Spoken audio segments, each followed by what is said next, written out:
একজন স্বয়ং সম্পন্ন মানুষ, একজন ধনী মানুষ, একজন সফলতা অর্জন করছে এমন মানুষ কিভাবে ধ্বংস হয়ে যায়, নিঃস্ব হয়ে যায়?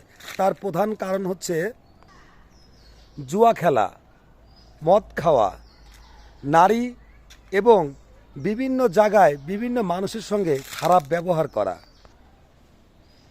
নিজেকে অনেক বড় মনে করে ভাবা, নিজেকে অনেক বুদ্ধিমান ভাবা, অন্য মানুষের সামনে নিজেকে প্রতিষ্ঠিত এবং অহংকারী ব্যক্তি হিসাবে পরিচিত করে দেওয়া,